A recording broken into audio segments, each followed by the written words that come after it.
हाँ सर। तो हम एक इम्पॉर्टेंट चीज़ पे आते हैं जो हमने कल नहीं पढ़ी थी। वो इम्पॉर्टेंट चीज़ क्या है हमारे पास कि अगर हमने कैपेसिटर को, जैसे माइक की ज़रूरत नहीं तो बंद कर दे। जैसे कैपेसिटर है, fully charge capacitor, but now the battery is removed. Capacitor is charge but the battery is removed.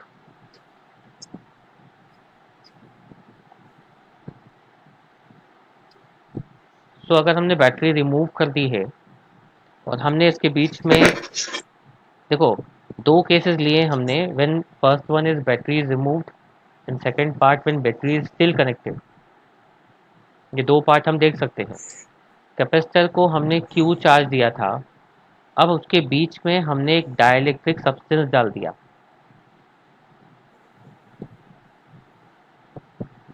Dielectric slab insert किया between the plates.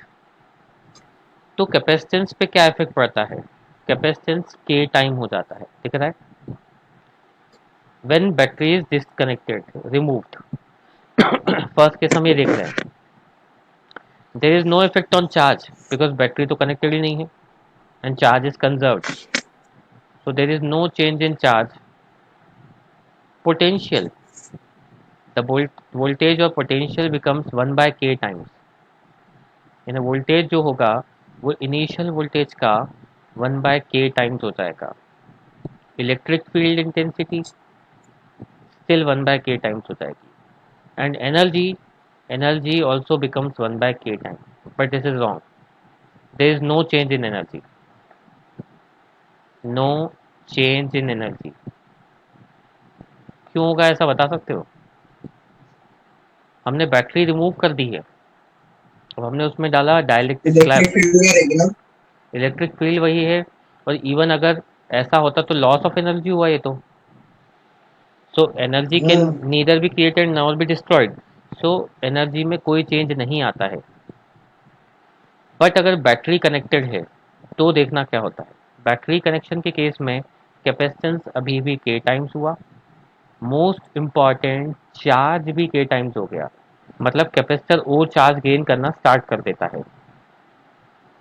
And potential difference की बात करें, it remain same because battery is still connected. तो potential difference पे कोई फर्क नहीं पड़ता है, इलेक्ट्रिक फील्ड पे भी कोई फर्क नहीं पड़ता है, but energy becomes 1/k times. Suddenly energy down होती है, मतलब इनिशियल जो इसके पास एनर्जी थी उसका 1/k टाइम्स हो जाती है, जो ये स्टोर कर सकता है। ये एनर्जी कौन सी बात कर रहे हैं हम? The amount of energy can be stored. So अब हमारे पास बात ये आती है कि दोनों केस में क्या सिमिलैरिटी रही। कैपेसिटेंस के टाइम्स हो जाता है। फर्स्ट केस में चार्ज में नो चेंज था, बट सेकेंड केस में चार्ज के टाइम्स हो गया। Voltage becomes 1/k times. There is no change in voltage. Intensity becomes 1/k times. There is no change in intensity. Energy, no change in energy. In this case, energy becomes 1/k times. So ये कुछ cases है हमारे पास। ये है एक battery removed का case और second one है बैटरी कनेक्टेड का केस। तो ये चीज़ें ध्यान रखना हमको, ऐसा करना है। अब इसमें एक और इम्पॉर्टेंट चीज़ आती है हमारे पास कि अगर हमें एग्ज़ाम में नहीं लिख के दिया है तो हम क्या अज्यूम करेंगे। कुछ भी नहीं लिखा है तो तुम ये अज्यूम करोगे कि that battery is removed.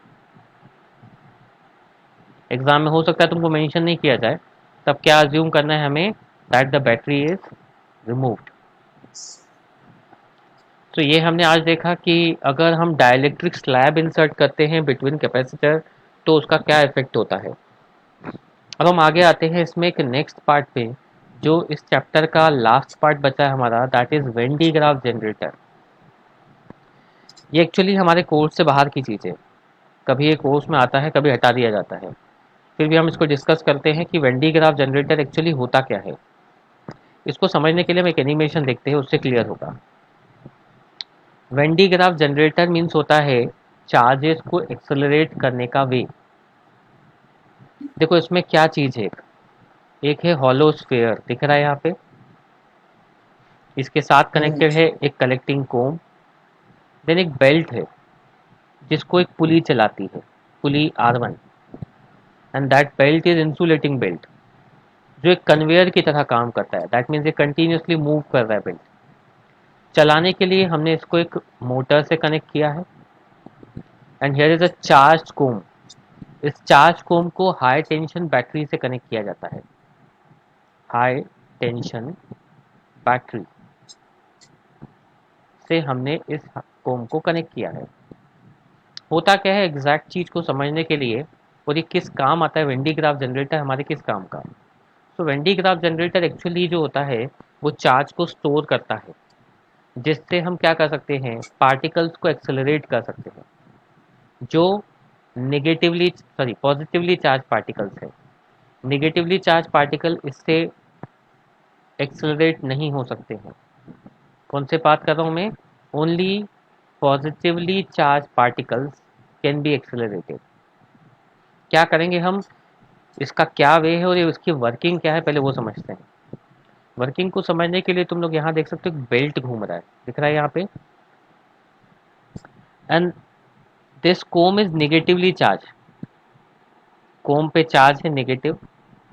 By induction, देखो कोम इसके कांटेक्ट में नहीं है, ऐसा दिख रहा है कि वो उसके कांटेक्ट में है, पर एक्चुअली कोम इसके कांटेक्ट में नहीं है। कोम जो है वो कुछ डिस्टेंस पे रहती है बेल्ट से। बाय इंडक्शन बेल्ट पे कौन सा चार्ज आएगा, पॉजिटिव, दिख रहा है, कोम है नेगेटिव एंड बेल्ट पे आया हमारे पास पॉजिटिव चार्ज।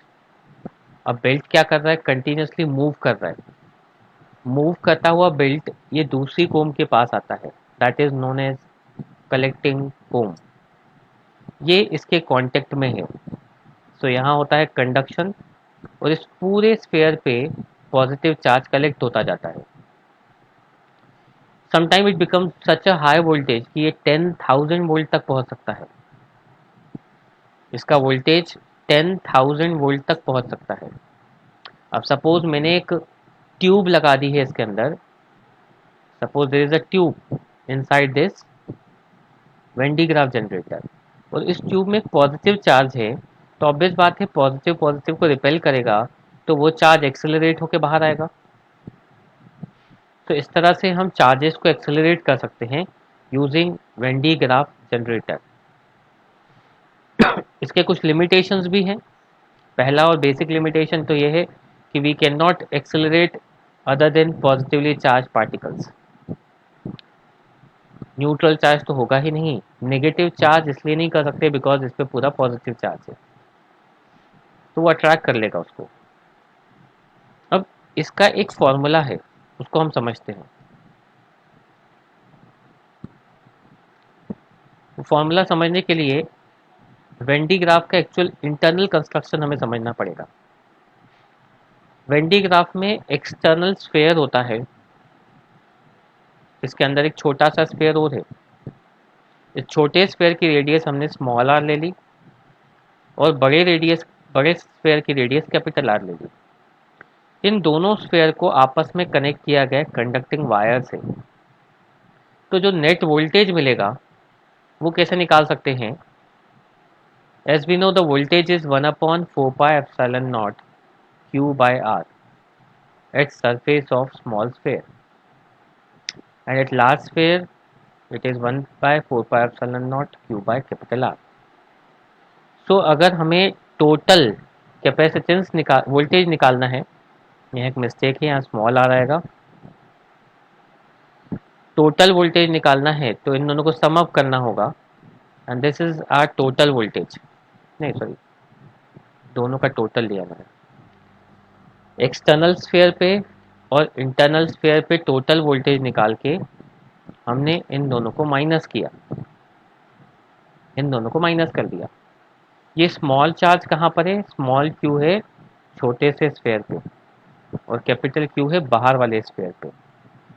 बाहर वाले स्फीयर का जो वोल्टेज है वो है 1/4πε0 Q by capital R, and internal जो है इसका वोल्टेज है 1/4πε0 Q by sorry Q by R, small Q. अब हमें नेट वोल्टेज निकालना है तो दोनों को माइनस करना पड़ेगा, इससे हमारे पास इसका नेट वोल्टेज आ जाता है। अब 1/r, स्मॉल आर पहले क्यों रखा है, क्योंकि छोटे स्फेयर पे वोल्टेज बहुत ज़्यादा होगा, छोटे से स्फेयर पे वोल्टेज बहुत ज़्यादा होगा, बिकॉज वोल्टेज होता है 1/r के inversely proportionate.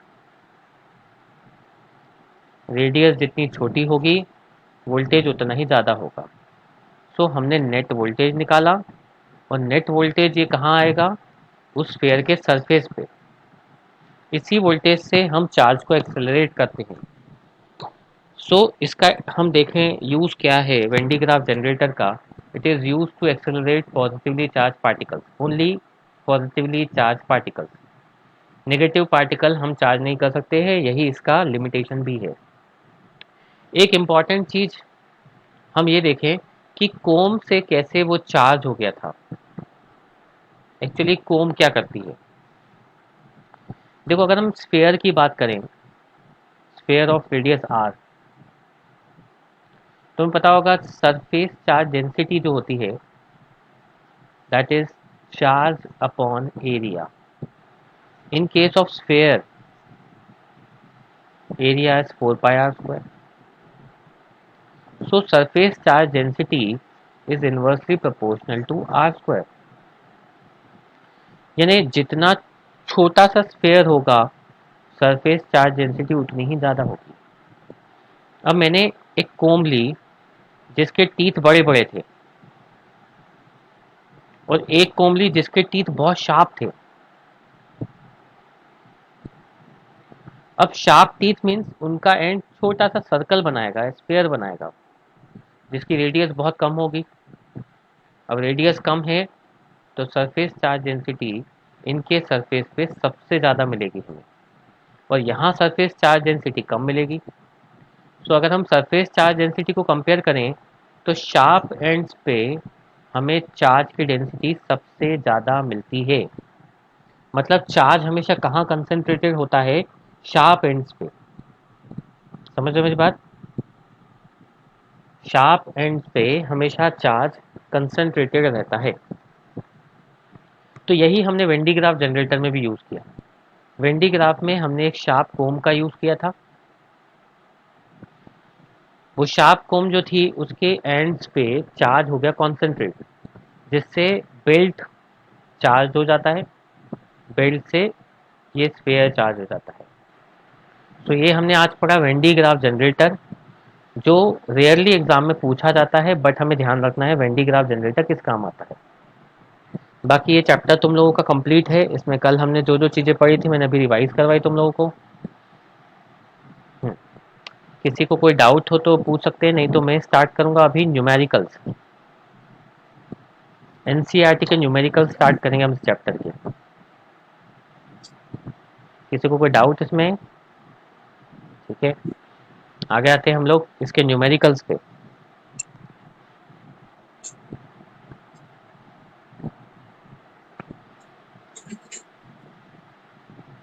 Question number 2.5।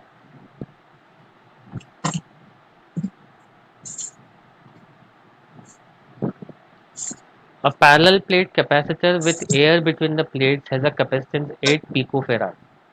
What will be the capacitance if the distance between the plates is reduced by half and the space between them is filled with a substance of dielectric constant 6? सबसे पहले हम ये समझते हैं कि parallel plate capacitor का capacitance क्या होता है, and that is A epsilon naught by D. But अगर हम डाइलेक्ट्रिक कांस्टेंट या डाइलेक्ट्रिक स्लैब डालते हैं then it becomes K times. तो हमारे पास दो केस है। फर्स्ट केस जब हमने कोई स्लैब नहीं डाला है, सेकेंड केस जब हमने स्लैब को इंसर्ट किया है। तो चलो इनको नाम भी ऐसा ही देते हैं, C1 C2 का। फर्स्ट केस में A epsilon naught by D मिलता है हमें, बट सेकेंड केस में value of K is 6, area is no change, there is no change in area, and what about the distance? distance is reduced to half. So now the capacitance becomes 12 into A epsilon naught by D. That is, C2 is 12 times of C1. And as you know, the C1 is 8 picofarad. तो C2 क्या बन जाता है 96 picofarad. इसको doubt है तो पूछ सकते हैं, अदरवाइज नोट करना चाहे तो नोट कर सकते हैं, या हम लोग पीडीएफ शेयर करेंगे तो उसमें मिल जाएगा तुमको. कोई डाउट हो तो पूछो. ठीक है. नेक्स्ट क्वेश्चन पे आते हैं.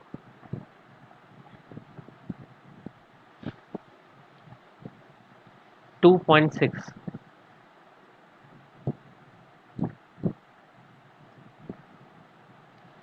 Three capacitors, each of capacitance 9 picofarad are connected in series. What is the total capacitance of capacitor? Three capacitors are connected in series. In series combination, you can find the resultant capacitance by this formula. So resultant capacitance is 1 by 9 plus 1 by 9 plus 1 by 9. That is 3 by 9 or 1 by 3. So the new capacitance becomes 3 picofarad. First case solved हो गया. Second case, what is the potential difference across each capacitor if the combination is connected to 120 volt supply?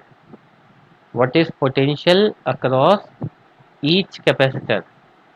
As we know, each of them is equal in magnitude. So we can divide the voltage in three equal parts. That is, the resultant voltage is 120 by 3 और 40 volt. इसमें कोई calculation की need नहीं है, हमें directly उसको 3 से divide कर देना है, बिकॉज तीनों के तीनों कैपेसिटर हमारे एक जैसे ही हैं. आ रहा समझ में ये? क्यों सर, एक बात बताओ, हाँ. अगर ये तीनों अलग अलग होते हैं, उस केस इनका में क्या करते हैं? कैपेसिटेंस अलग अलग होता है, तो रेशियो लेते ना फिर. हाँ, रेशो ले सकते हैं या फिर चार्ज फाइंड कर सकते हैं, क्योंकि तीनों पे चार्ज तो सेम होगा ना. हाँ. जैसे हम फिर उस केस में ये फॉर्मूला लगाते हैं, Q equals to C V. Now C क्या है हम्म. हमारा? 3 picofarad resultant, and voltage is 120. सो ये आता है हमारे पास हम्म. 360 पिको कुलम. अभी मैंने पिको में ही रहने दिया है, समझ गए? अब सब पे चार्ज क्या है? सेम है. अब चार्ज सेम है तो पहले वाले पे वोल्टेज कितना होगा वो कैसे निकलेगा? वी इक्वल टू क्या आता है हमारे पास? Q by C. क्यू तो 360 पिको कुलम है, एंड ये है 9 पिको फेराड. दोनों पिको में है, तो यूनिट सेम रख के हम सॉल्व कर सकते हैं. That is 40 volt. आया कि नहीं? तब हम्म. तब हम चार्ज का यूज करेंगे, क्योंकि सब पे चार्ज सेम होगा उसके. क्लियर है चीज?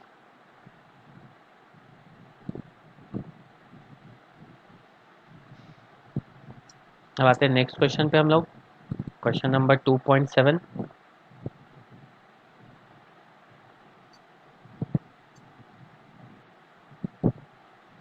Three capacitors of capacitance 2, 3 and 4 picofarad are connected in parallel. अब पैरेलल में टोटल कैपेसिटेंस तो डायरेक्टली सम अप करके निकाल सकते हैं हम लोग.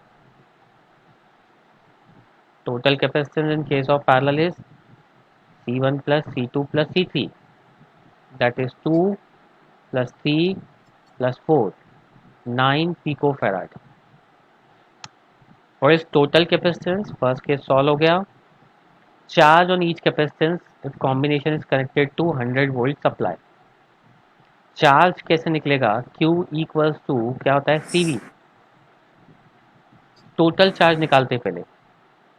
Capacitance is 9 picofarad and voltage is 100. So 900 picocoulomb is total charge on all the three capacitors. As we know, all the three are different, but हमें हर एक पे चाहिए. तो फर्स्ट का चार्ज कैसे आएगा? फर्स्ट का चार्ज आएगा C1 इंटू वी, 2 इंटू 100. अब ये पैरेलल में है तो पैरेलल पे सब पे वोल्टेज क्या होता है, सेम। फर्स्ट पे 200 पिको कुलम, ऐसे ही सेकंड पे निकाल सकते हो, that is 300 pico coulomb, and third पे 400 पिको कुलम। तो total charge is 900 pico coulomb. ये समझ में आया सबको?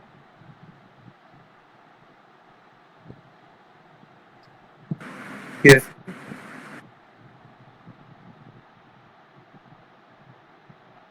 हम इस तरह के क्वेश्चन देखते हैं जिसमें हमने डाइलेक्ट्रिक स्लैब इंसर्ट की है। In a parallel plate capacitor with air between the plates, each plate has an area of this, and distance between the plate is 3 mm. Calculate the capacitance of capacitor if this capacitor is connected to 100 volt supply. What is the charge on each plate of the capacitor? सबसे पहले note down करो क्या क्या given है हमें। पहली चीज given है हमारे पास area of cross section of plates 6 into 10⁻³ metre square. Distance between the plates is 3 mm, that is 3 into 10⁻³ volt. Voltage is 100 volt. Okay.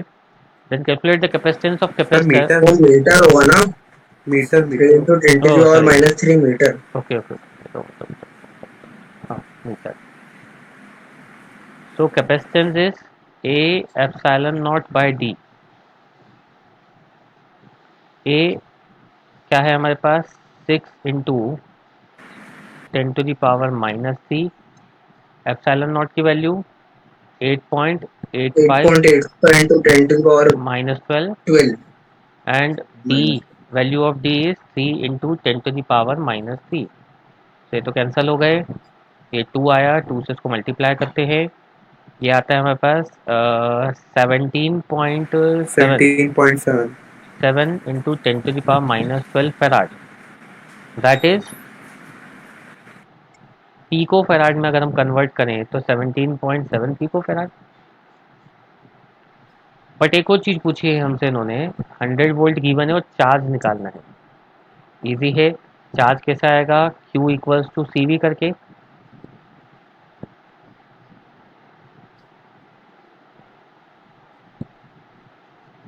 One seven seven zero pico coulomb is the charge, और 1717 10⁻12 coulomb. ये clear सबको? तो इस तरह से हमारे पास इतना charge आ गया, दैट इज इसको कन्वर्ट भी कर सकते हो नैनो कुलम में, बिकॉज मे बी आंसर जो हो वो नैनो कुलम में दिया हो। 1.77 नैनो कुलम। ये क्लियर? तो ये हमने देखा कि किस तरह से हम न्यूमेरिकल सॉल्व कर रहे हैं इसके। तुम लोगों को फिजिक्स में एक ही रूल ध्यान रखना है कि सबसे पहले जो भी चीज़ें गिवन है उसको नोट डाउन करो, जो डेटा गिवन है उसको नोट करते जाना है हमें। नाउ इसी क्वेश्चन को इन्होंने थोड़ा सा चेंज किया। Explain what would happen if the capacitor given in exercise 2.8, a 3 mm thick mica sheet of dielectric constant 6 were inserted between the plates while the voltage supply remained connected after the supply was disconnected. What would happen if the capacitor, जैसा मैंने बताया था कि capacitance पे क्या फर्क पड़ता है जब हम पहला केस लेते हैं,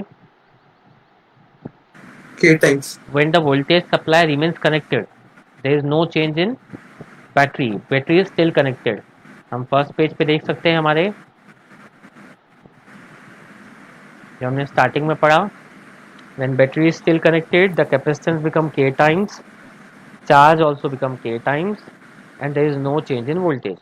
अभी हम तीन क्वांटिटी के ही बात करेंगे, इन तीनों के बारे में ही हमें देखना है। आ रहा समझ में ये?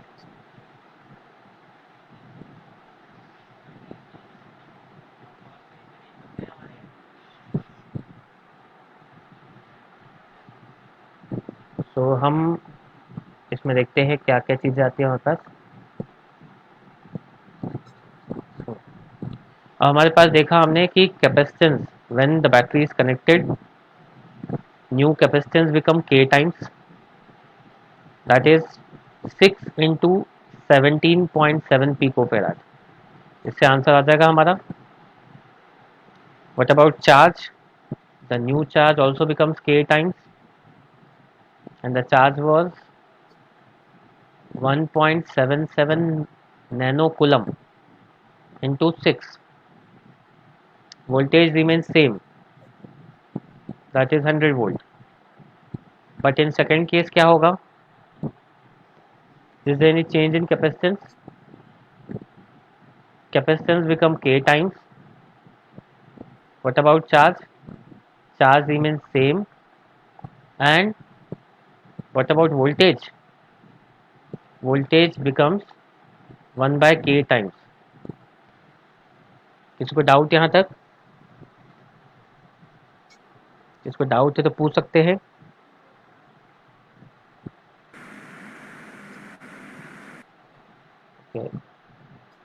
दो मिनट रुको, हम लोग लाइव क्लासेस को पहले डिस्कनेक्ट करें, उसके बाद आगे प्रोसीड करते हैं।